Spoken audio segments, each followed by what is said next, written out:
Merci Hassan. Bonjour à tous. Donc effectivement, Hassan m'a dit de ne pas parler de caca pendant le repas. Le problème, c'est qu'on m'a demandé de parler de constipation. Donc il m'a promis qu'à chaque fois que j'allais parler de sel, il allait remplacer par bip. Donc faut que tu viennes à côté pour voilà, bon, j'ai perdu déjà trop de temps parce que on va faire une demi-heure. Donc effectivement, l'équipe de Nestlé m'a demandé de parler du nourrisson inconfortable. C'est un sujet dont vous n'avez jamais entendu parler, donc ça tombait bien. Et donc en ciblant sur deux choses, la constipation et les coliques. Donc je vais vous parler de ça. Je sais que c'est pas la première fois, mais pour que ce soit un peu plus interactif, j'ai proposé qu'on fasse des QCM, donc vous allez pouvoir y répondre. Donc première vignette clinique. Un nourrisson de 5 semaines qui est amené pour constipation. Il est né à terme, il n'a pas été allaité, il est sous les premiers âges. Il a une prise de poids de 30 grammes depuis la sortie de maternité. Et depuis l'âge de 3 semaines, il pousse pendant de longues minutes, pleure, devient tout rouge, souffre terriblement d'après les parents. Et les parents l'aident en massant le ventre et en fléchissant les cuisses sur l'abdomen, souvent en vain, donc ça ne marche pas non plus. Et lorsqu'enfin il parvient à mettre une selle, elle est toujours molle. Pas d'antécédent de constipation chez les parents. Alors, d'après vous, quel geste clinique indispensable devant ce tableau doit être fait? Palpation, examen des organes génitaux externes, examen de la marge anale, examen de la cavité buccale, ou s'assurer que la recherche d'une hypothyroïdie congénitale a bien été réalisée. Bravo. Donc, effectivement, tout nouveau-né ou jeune nourrisson qui vient pour une constipation, il est indispensable de lui regarder la marge anale pour éliminer une malformation anorectale. Alors, la maladie de Hirschsprung, donc l'examen de la marge anale va rien amener, mais ça va être le toucher rectal. Encore faut-il avoir fait un toucher rectal d'une maladie de Hirschsprung pour connaître l'hypertonie que ça peut avoir. Qui a déjà fait un toucher rectal à une maladie de Hirschsprung? Tout à l'heure, Marc a eu plus de succès que moi pour le SAMA. Vous êtes 2 à avoir fait. Donc, ça veut dire que vous ne savez pas ce que vous trouvez. Or, le toucher rectal, c'est un geste agressif, donc il faut éviter de le faire quand on ne sait pas ce qu'on cherche. Donc, on donne une hypertonie. Ça donne une hypertonie. On a l'impression qu'il y a une sténose anale, mais bon. Et après, on confirme par le lavement opaque éventuellement et la biopsie. Deuxième chose, et ça, c'est à la portée de tous ceux, même ceux qui n'ont pas d'expérience, c'est une imperforation anale avec fistule in situ. C'est des enfants donc qui ont une émission du méconium, qui ont des selles. Mon record, c'est une fille de 4 ans qui avait des selles rubanées depuis la naissance, et personne ne lui avait jamais regardé l'anus. Donc, on voit un anus qui a une forme anormale. Vous savez que normalement, c'est des plis radiés qui convergent vers l'orifice de manière symétrique. Et là, vous avez un anus qui ne ressemble pas à un anus, c'est donc très suspect, et un toucher rectal qui est cette fois impossible parce que c'est une fistule, et donc vous pouvez pas mettre le doigt. Ensuite, il y a l'antéposition anale. Donc, un orifice anal qui est très proche de la fourchette vulvaire. C'est un diagnostic là aussi clinique, il y a des formules, mais ça n'a pas beaucoup d'importance. Le problème de l'imperforation anale, c'est qu'on attribue souvent ça à une cause de constipation. Parce qu'au moment de la défécation, je suis désolé Hassan, mais je suis obligé d'en parler, au moment de la défécation, il y a une rectinilisation du rectum sur le sigmoïde. Normalement, il y a un angle entre le rectum et le sigmoïde. Et donc, plus l'anus est en avant, plus cet angle est aigu, et donc plus la rectinilisation est difficile. Mais l'antéposition anale est fréquente, certains disent 10% des femmes, surtout les femmes. La constipation est fréquente, première cause de consultation en gastro-entérologie. Donc la coïncidence entre les deux est tout à fait possible, sans qu'il y ait une relation de cause à effet. Donc ma recommandation, c'est de ne surtout pas montrer ces enfants-là à un chirurgien, parce que les chirurgiens ont tendance à vouloir les opérer efficacement. Ils ouvrent en arrière, ils ouvrent le sphincter en arrière, donc bien évidemment l'enfant ne devient plus constipé, mais ça augmente terriblement ses risques, surtout si la femme a un accouchement difficile quand elle sera enceinte, et ça augmente terriblement le risque d'incontinence fécale définitive vers 40-50 ans. Donc, ma recommandation de ne surtout pas montrer ça à un chirurgien, on traite médicalement. Et puis enfin, hypothyroïdie, allergie aux protéines du lait de vache. L'allergie aux protéines du lait de vache et l'hypothyroïdie, j'en ai jamais vu révélée par une constipation. C'est pas pour ça que ça n'existe pas. Alors, chez cet enfant, quel traitement vous allez proposer? Lait transit riche en lactose, mettre de l'eau épars, donner un laxatif osmotique de type lactulose, de l'huile de paraffine, ou rien du tout, rassurer et attendre la guérison spontanée. B, D, huile de paraffine, E. Alors, avant de vous donner la réponse, ça a été fait, le changement de lait avec des protéines entières, de l'eau épars, de lactulose, tous, rien n'a marché. Donc, quel est le diagnostic? Allergie aux protéines du lait de vache, hypothyroïdie, Hirschsprung ou dyschésie. Donc, effectivement, il fallait rassurer et attendre la guérison spontanée.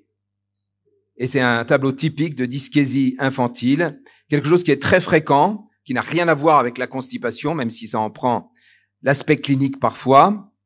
Donc, c'est un asynchronisme abdominopelvien, c'est-à-dire que l'enfant pousse et en même temps, il contracte ses muscles, et notamment le sphincter anal. Donc, bien évidemment, ça ne peut pas sortir. C'est une immaturité, un asynchronisme par immaturité, et ça se corrige en quelques semaines. Et la symptomatologie est absolument typique de ce que je vous ai présenté là. C'est 10 minutes d'effort où l'enfant pleure, et lorsqu'il émet enfin la selle, elle est molle. Or, dans une constipation, elle doit normalement être dure. C'est un nourrisson qui est très jeune, parce qu'il faut que ce soit une immaturité, et il n'y a aucun autre signe associé, c'est pas une maladie, c'est un asynchronisme, une immaturité. Alors, pour les traitements, il n'y a rien à faire, vous pouvez demander éventuellement aux parents de faire des massages, ça fait jamais de mal, les massages, et ça peut faire du bien d'ailleurs, et on rassure en attendant la guérison. Tous les autres examens sont totalement inutiles. Il faut surtout éviter d'être agressif avec des suppositoires de glycérine. Ça ne marche pas. Ça peut au bout d'un moment marcher, mais c'est l'évolution spontanée. Vous savez, au bout de 10 minutes, il émet la selle. Donc, effectivement, vous allez mettre un suppositoire de glycérine. Au bout de 10 minutes, tu vas aller émettre la selle, mais il l'aurait émise même si on n'avait pas mis le suppositoire. Alors, deuxième situation, une autre constipation. Donc, une fille de 6 mois qui vient pour une constipation. Elle a été exclusivement allaitée jusqu'à 5 mois. Et le sevrage a été débuté en même temps que la diversification. Elle avait 4-5 selles molles pendant toute la durée de l'allaitement. Et depuis le sevrage, elle a une selle dure par jour. Mais une selle tous les jours. Difficile à émettre avec des pleurs lors de la défécation. Donc, la même chose, vous voyez, mais avec une selle dure. Sa mère est constipée depuis son enfance, comme l'était sa propre mère, donc la grand-mère de l'enfant. Donc, c'est une habitude qu'on se transmet de mère en fille. Alors, d'après vous, comment on peut confirmer le diagnostic de constipation chez ce nourrisson? Ah, elle n'est pas constipée car elle a une selle par jour. Donc, c'est pas la définition. Un toucher rectal est nécessaire pour rechercher un fécalome. Une radio d'abdomen pourra aider au diagnostic. Et tout est faux. Tout est faux? Vous voyez que vous êtes fort, on voit que vous avez bien été éduqué. Alors, effectivement, le diagnostic de constipation, il est exclusivement clinique. Le toucher rectal est inutile. Il y a des définitions qui sont données avec la fréquence, mais en réalité, la vraie définition de la constipation, c'est la modification de la fréquence. Elle avait 4-5 selles par jour, elle passe à une selle par jour. Si elle avait toujours eu une selle par jour, elle n'aurait pas été constipée. Mais elle est passée de 4-5 selles à une selle par jour, donc il y a une diminution de la fréquence. Et le deuxième élément indispensable sont les selles dures, pour bien différencier de la dyschésie infantile. Et encore aussi pour la distinguer, il y a toujours des plaintes fonctionnelles. Les pleurs, c'est compliqué, parce que ça peut être confondu avec la dyschésie, mais dans les dyschésies, il n'y a jamais de ballonnement, il n'y a jamais de défécation douloureuse, en tout cas au moment de l'émission de la selle, même si à 6 mois, c'est pas facile. Et puis, la constipation, le tube digestif, les anomalies du tube digestif sont très génétiquement déterminées, notamment l'intestin irritable dont vous a parlé Marc tout à l'heure. Et le fait que de mère en fille, le sexe n'a aucune importance, ça aurait pu être le père aussi, qu'il y ait une constipation sévère, c'est pas un hasard, ça se transmet, le risque de constipation. On peut palper des fécalomes dans la fosse iliaque droite ou l'hypogastre, mais c'est rare chez le nourrisson. Et encore une fois, pas de toucher rectal. L'ASP n'a aucun intérêt. Je ne sais pas comment ça se passe au Maroc, mais on continue en France à avoir des enfants qui viennent pour douleur abdominale, qui ne sont pas constipés, ils ont un ASP. Le radiologue ou le médecin fait un diagnostic de constipation sur l'ASP et donc fait des lavements à ce pauvre enfant qui ne demandait rien à personne. Bien sûr, il n'a plus mal au ventre après le lavement, non pas parce que le lavement l'a soulagé, mais c'est parce qu'il veut plus qu'on lui en refasse. Donc, au moins, il dit qu'il a plus mal au ventre. Ça peut être efficace. Donc, la sensibilité et la spécificité de l'ASP sont très mauvaises. L'ASP est très efficace pour confirmer une constipation quand les enfants ont une selle par semaine. A-t-on besoin d'un examen complémentaire quand on sait qu'un enfant a une selle par semaine? Donc, pas d'ASP. Alors, toutes les causes organiques ont été éliminées. Qu'est-ce que vous proposez comme mesure thérapeutique? L'augmentation de la consommation de fibres? Oui. L'exclusion des riz et des carottes? L'augmentation des apports hydriques? Alors, il y a beaucoup de oui, là. L'utilisation d'eau épars? Oui, alors là, il y a un oui et non. Et l'huile de paraffine? Oui, non? Alors, on va voir un par un. L'efficacité d'un régime riche en fibres n'a jamais été démontrée. Alors, vous allez me dire, c'est pas vrai, quand on augmente les fibres, ça améliore le transit. En réalité, dans les formes bénignes et passagères, effectivement, l'évolution est un peu spontanément favorable, mais les fibres peuvent diminuer la constipation, peuvent augmenter le nombre de selles. Mais dans les vraies constipations, c'est celles que nous, gastro, on voit, c'est souvent des constipations qui sont sévères, qui ont déjà vu plusieurs médecins, et lorsqu'ils viennent nous voir, je peux vous assurer que moi qui connais bien la nutrition, je ne parle jamais de nutrition aux enfants que je vois et qui sont constipés. Jamais. Parce que ça n'a strictement aucun intérêt, et cela, on va perdre notre temps et on va retarder le traitement médicamenteux qui est le seul efficace. L'exclusion du riz et des carottes, c'est inutile. Les Asiatiques qui mangent du riz tous les jours ne sont pas plus constipés que la moyenne. Et donc, devant ces constipations sévères, surtout quand il y a des antécédents familiaux, il faut savoir très rapidement passer à un traitement médicamenteux. Et éviter de déséquilibrer l'alimentation en faisant des régimes très riches en légumes. Je vous rappelle que les légumes, c'est 80-90% d'eau et que c'est nutritionnellement donc assez peu intéressant. Vous avez été beaucoup à dire qu'il fallait hyperhydrater cet enfant. Ça ne sert absolument à rien. La déshydratation favorise la constipation, mais l'hyperhydratation ne l'améliore pas. C'est comme l'intelligence, puisque Brigitte est là. Les enfants qui manquent de fer, d'acide gras essentiel, de DHA, sont moins intelligents. Mais si on donne un excès de DHA, ça les rend pas plus intelligents. Donc, c'est pareil pour la déshydratation et l'hyperhydratation. Ça ne sert à rien. Au mieux, vous allez être inefficace. Au pire, vous allez rendre des enfants potomanes. Donc, des enfants qui vont vouloir boire tout le temps alors qu'ils n'en ont pas besoin. Donc, l'hyperhydratation ne sert à rien. Alors, l'eau épars, je sais qu'il y a beaucoup d'adversaires à l'eau épars. C'est l'excès laxatif du magnésium. Vous avez tous déjà goûté peut-être à l'eau épars. C'est vrai qu'il n'y a jamais eu d'études contrôlées, randomisées, double aveugle, mais c'est assez compliqué à faire. Qu'il a été décrit, même si ça n'a jamais été vraiment rapporté, sauf des cas exceptionnels, des cas d'hypermagnésiémie avec hypocalcémie et hypophosphorémie. Donc, moi, je ne suis pas un adversaire de l'eau épars. Hein. Ça, et empiriquement, beaucoup de parents disent que ça marche très bien, à condition de ne pas en faire trop, de ne pas le faire tout le temps et d'éviter quand la fonction rénale est altérée, parce que c'est là où on peut avoir des risques d'hypermagnésiémie. Mais en dehors de ces situations d'hypermagnésiémie, c'est vraiment absolument bien toléré et donc on peut le faire. Alors, les changements de lait. Les changements de lait, il y a beaucoup d'allégations dans les laits, les 100% lactose, la grande quantité de lactose qu'on donne. Je vous rappelle que le lait de femme, hein, c'est le lait de mammifère qui est le plus riche en lactose. Mais l'avantage du lait de femme ou du lait de mammifère, c'est qu'il y a la lactase dans le lait. Donc, la digestion peut déjà commencer. Ce qui n'est pas le cas des laits infantiles où il n'y a pas de lactase. Donc, les laits 100% lactose amènent une maldigestion du lactose et donc une diarrhée, ce qui peut bien sûr améliorer une constipation. Il n'y a jamais eu de preuve formelle, mais dans certains cas, ça peut marcher. Quand on inverse le rapport caséine sur protéines solubles, et qu'on donne plus de protéines solubles que de caséine.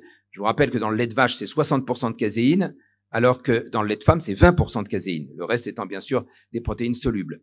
Donc, vous savez que les sels de lait de femme sont souvent plus liquides que les sels sous lait de vache. Donc, ça a été suggéré, jamais démontré formellement. Et puis enfin, certains laits avec probiotiques ou prébiotiques, notamment les HMO.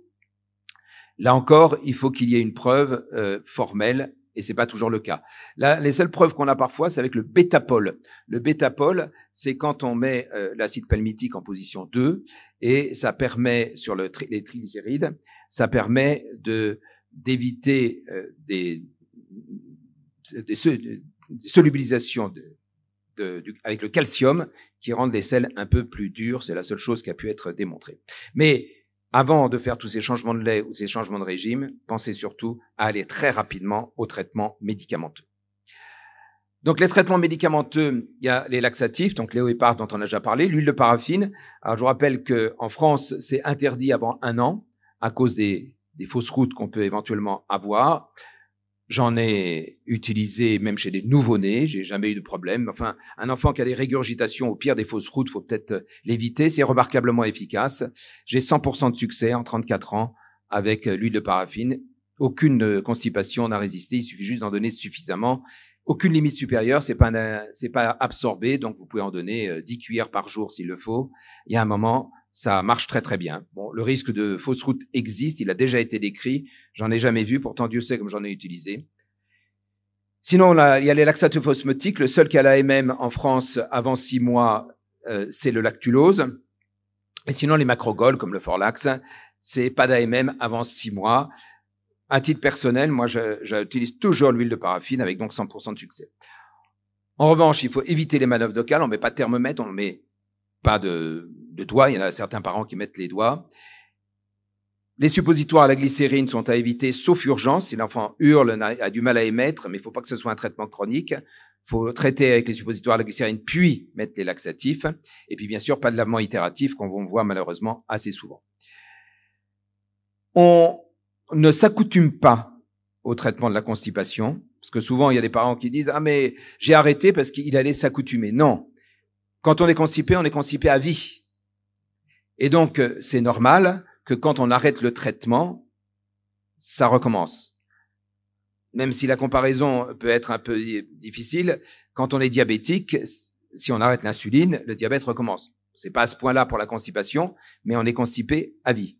Donc, il faut un traitement pendant quelques semaines à dose efficace, en cherchant la dose minimale efficace. Les parents le font très très bien, notamment avec l'huile de paraffine. Et puis, on va dire aux parents d'arrêter un moment, ils l'arrêtent souvent d'eux-mêmes, et il faut toujours les prévenir que ça va systématiquement récidiver. Un enfant qui a une vraie constipation récidivera toute sa vie.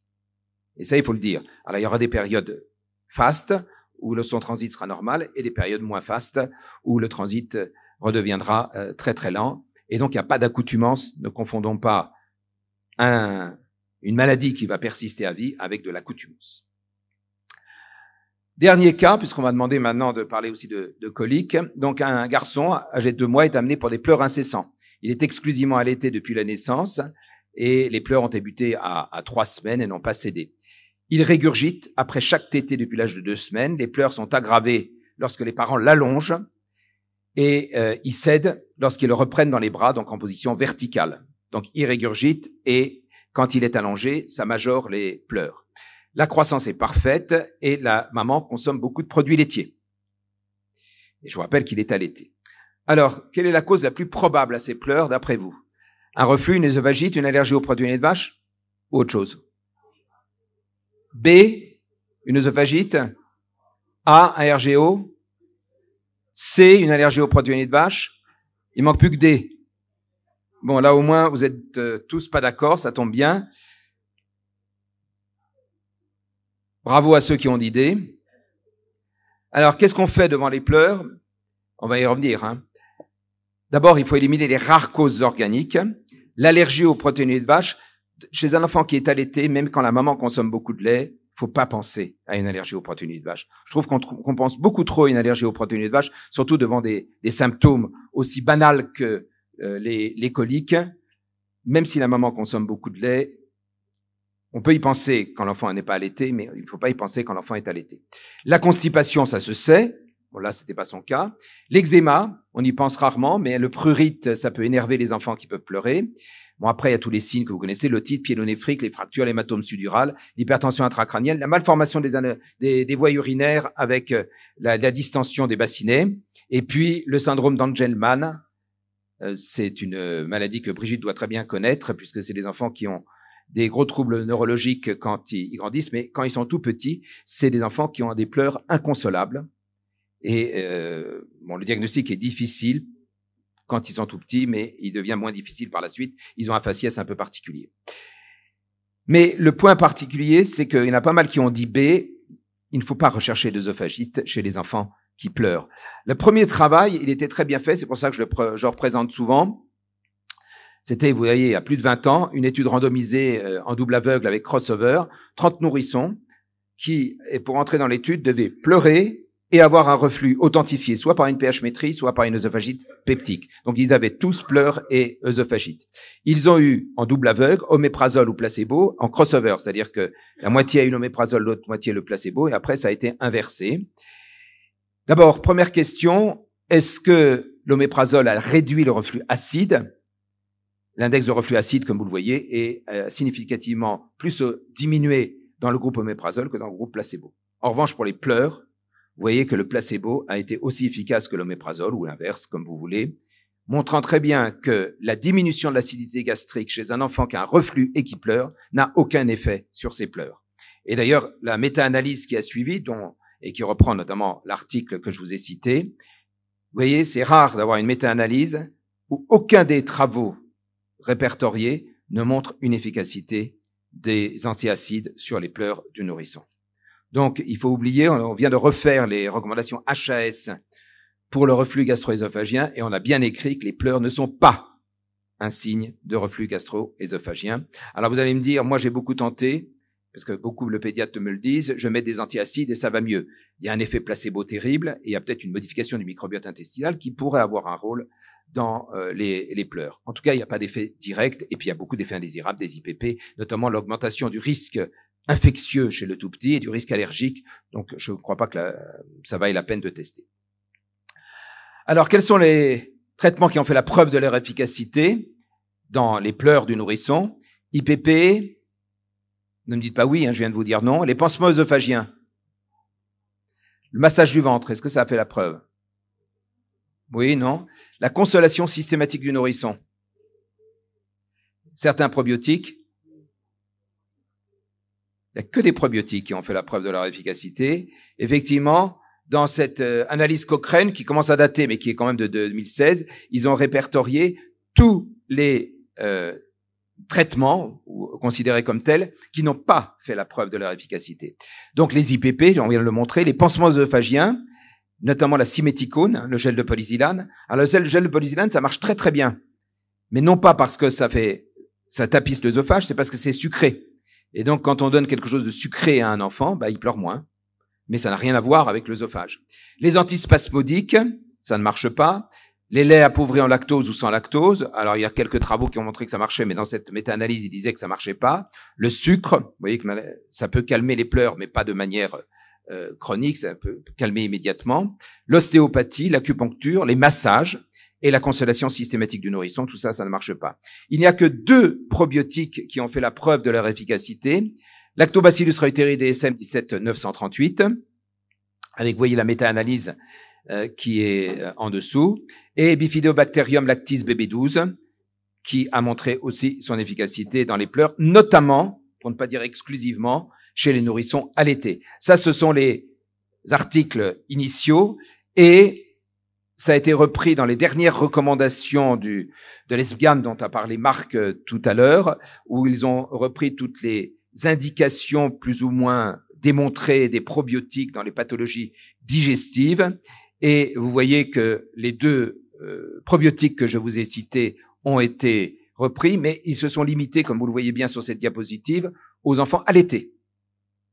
Et donc, ils n'ont pas retenu cette indication pour les enfants qui n'étaient pas allaités. Bon, c'est leur décision avec, vous voyez, un grade de recommandation qui est assez faible. Alors, l'idée, ce serait que les enfants qui ont des pleurs, des coliques, ont une inflammation de l'intestin, et donc l'inflammation de l'intestin pourrait être modifiée par les probiotiques, et donc pourrait améliorer les pleurs. C'est quelque chose qui tient debout, mais qui demande à être un peu plus confirmé. Il a été aussi montré que l'extrait de fenouil pouvait être efficace, soit en allaitement mixte, soit en allaitement exclusif. Certains laboratoires, d'ailleurs, mettent de l'extrait de fenouil dans leurs produits en se basant sur cette petite méta-analyse. Bon, après, est-ce qu'il y a un risque à donner des protéines de fenouil, même si c'est des extraits chez un enfant très jeune et qu'il soit allergique au fenouil? Le risque n'est pas nul, il est faible. Et puis surtout, si on est allergique au fenouil, je peux vous assurer, moi qui ne mange jamais de fenouil, qu'on peut vivre centenaire sans manger de fenouil, donc c'est pas trop grave, même si parfois on en trouve dans certains plats.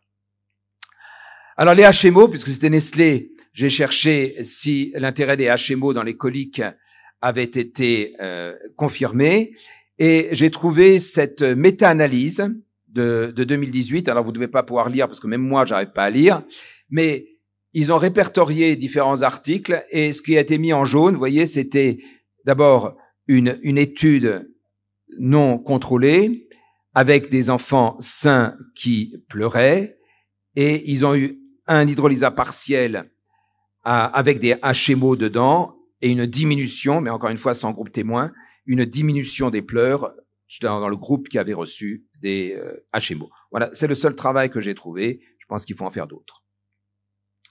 Voilà, là j'ai fait un peu grossir. Voilà, je sais pas, mais vous voyez toujours pas plus. Ah ben j'aurais pu avoir. Voilà. Enfin, pour terminer, il faut savoir que l'anxiété parentale peut bien évidemment se transmettre. Dans cette étude qui était un questionnaire qui a été adressé à des pédiatres turcs, vous voyez que les facteurs qu'ils ont trouvés associés aux coliques, c'était en premier un haut niveau d'anxiété parentale et pas loin derrière le fait d'être un premier enfant. Alors où est la poule, où est l'œuf? Est-ce que c'est parce que les enfants sont anxieux que les parents sont anxieux que l'enfant pleure, ou est-ce que parce que l'enfant pleure, les parents sont anxieux, ou peut-être les deux en même temps? C'est difficile à différencier. Mais il y a même une théorisation du lien entre anxiété et pleurs. Cette anxiété pourrait introduire des troubles de la motricité intestinale avec une augmentation de la motiline et une augmentation de la gréline. Tout ça, ça entraîne une augmentation du péristaltisme intestinal qui pourrait à la fois donner une dysbiose intestinale et peut-être des douleurs abdominales et donc des pleurs. Vous voyez que j'ai mis des points d'interrogation partout parce que ça reste vraiment très, très théorique. Et donc, pour terminer dans les temps, c'est la règle des 4 R. Hein. Premier R, reconnaître les rares causes organiques. On peut passer à côté. Moi, j'ai vu des eczémas, j'ai vu des malformations de la voie urinaire. Je me suis fait avoir sur un syndrome d'Angelman. En plus, bien évidemment, c'était le petit-fils d'un collègue, mais je l'avais jamais vu. Hein, c'était uniquement par téléphone. Donc, voilà, il faut connaître toutes ces causes organiques et d'abord, bien sûr, les éliminer. Réfuter les examens et les traitements inutiles. On les a énumérés tous. Rassurer les parents, c'est ce qu'il y a de plus dur. Et puis, éventuellement, faire des recherches sur la modification du microbiote. Je vous remercie. J'espère ne pas vous avoir coupé l'appétit.